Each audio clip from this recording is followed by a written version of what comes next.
सियावर रामचंद्र की जय। मेरे प्यारे देशवासियों, राम राम। जीवन के कुछ क्षण ईश्वरीय आशीर्वाद की वजह से ही यथार्थ में बदलते हैं। आज हम सभी भारतीयों के लिए, दुनिया भर में फैले राम भक्तों के लिए ऐसा ही पवित्र अवसर है। हर तरफ प्रभु श्री राम की भक्ति का अद्भुत वातावरण, चारों दिशाओं में राम नाम की धुन, राम भजनों की अद्भुत सौंदर्य माधुरी। हर किसी को इंतजार है 22 जनवरी का, उस ऐतिहासिक पवित्र पल का। और अब अयोध्या में रामलला की प्राण प्रतिष्ठा में केवल 11 दिन ही बचे हैं। मेरा सौभाग्य है कि मुझे भी इस पुण्य अवसर का साक्षी बनने का अवसर मिल रहा है। ये मेरे लिए कल्पनातीत अनुभूतियों का समय है। मैं भावुक हूँ, भाव विह्वल हूँ। मैं पहली बार जीवन में इस तरह के मनोभाव से गुजर रहा हूँ। मैं एक अलग ही भाव भक्ति की अनुभूति कर रहा हूँ। मेरे अंतर मन की ये भाव यात्रा मेरे लिए अभिव्यक्ति का नहीं, अनुभूति का अवसर है। चाहते हुए भी मैं इसकी गहनता, व्यापकता और तीव्रता को शब्दों में बांध नहीं पा रहा हूं। आप भी भली भांति मेरी स्थिति समझ सकते हैं। जिस स्वप्न को अनेकों पीढ़ियों ने वर्षों तक एक संकल्प की तरह अपने हृदय में जिया, मुझे उसकी सिद्धि के समय उपस्थित होने का सौभाग्य मिला है। प्रभु ने मुझे सभी भारतवासियों का प्रतिनिधित्व करने का निमित्त बनाया है। निमित्त मात्रम भव सव्यसाचिन। ये एक बहुत बड़ी जिम्मेदारी है। जैसा हमारे शास्त्रों में भी कहा गया है, हमें ईश्वर के यज्ञ के लिए, आराधना के लिए स्वयं में भी दैवीय चेतना जागृत करनी होती है।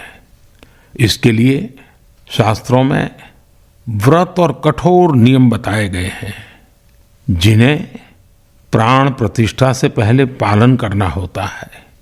इसलिए आध्यात्मिक यात्रा की कुछ तपस्वी आत्माओं और महापुरुषों से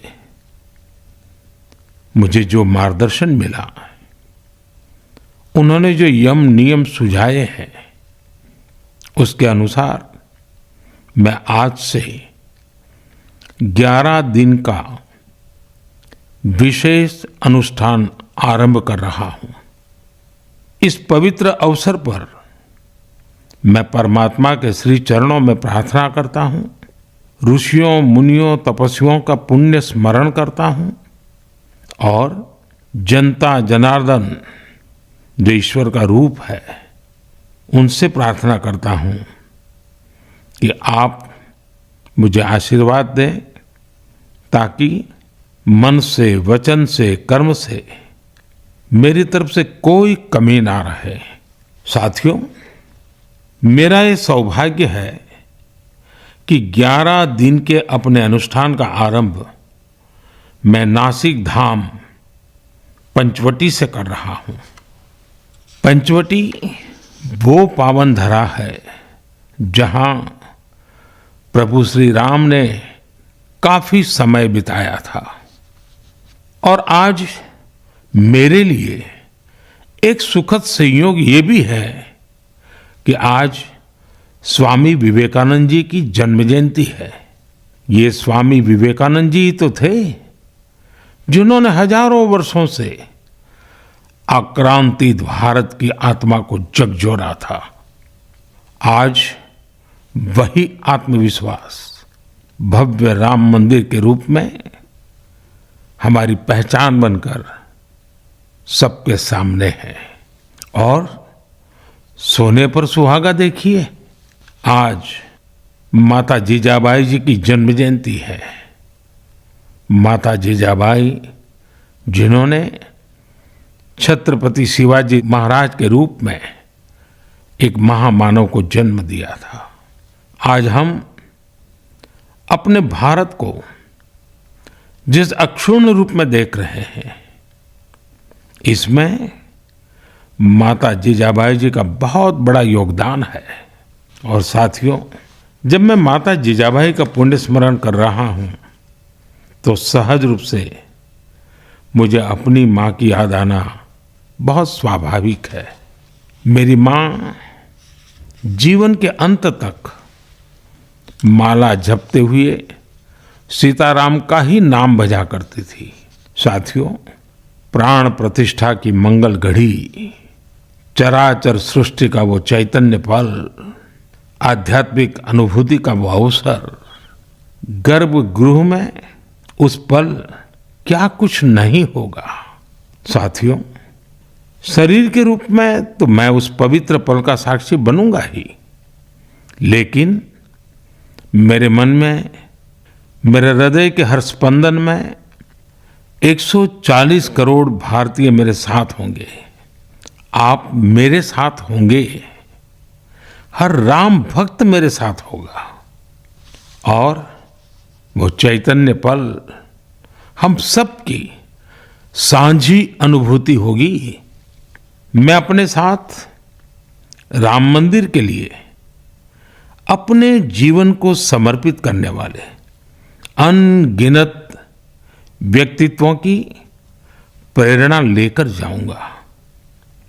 त्याग तपस्या की वो मूर्तियां, 500 साल का धैर्य, दीर्घ धैर्य का वो काल, अनगिनत त्याग और तपस्या की घटनाएं, दानियों की, बलिदानियों की गाथाएं।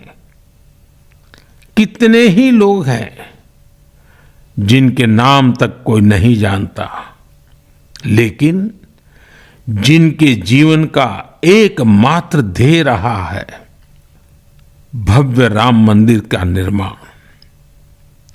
ऐसे असंख्य लोगों की स्मृतियां मेरे साथ होगी। जब 140 करोड़ देशवासी उस पल में मन से मेरे साथ जुड़ जाएंगे और जब मैं आपकी ऊर्जा को साथ लेकर गर्भगृह में प्रवेश करूंगा तो मुझे भी एहसास होगा कि मैं अकेला नहीं, आप सब भी मेरे साथ हैं। साथियों, ये 11 दिन व्यक्तिगत रूप से मेरे यम नियम तो है ही, लेकिन मेरे भाव विश्व में आप सब समाहित है।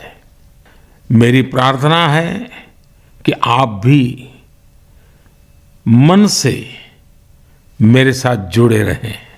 रामलला के चरणों में मैं आपके भावों को भी उसी भाव से अर्पित करूंगा जो भाव मेरे भीतर उमड़ रहे हैं।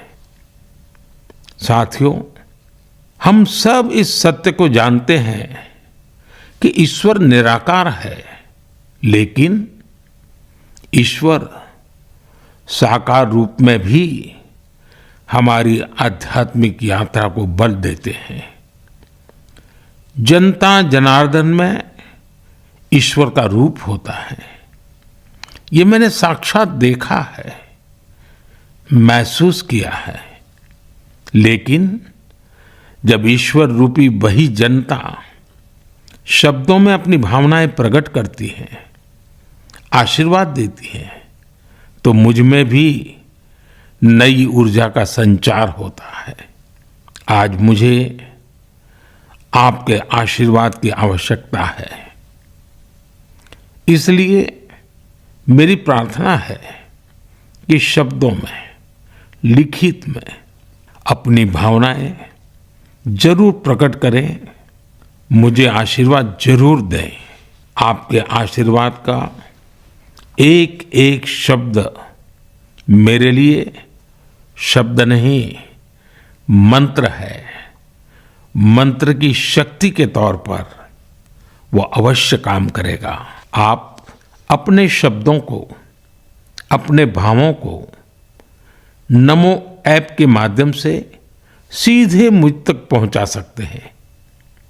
आइए हम सब प्रभु श्री राम की भक्ति में डूब जाएं। इसी भाव के साथ आप सभी राम भक्तों को कोटि कोटि नमन। जय सिया राम, जय सिया राम, जय सिया राम।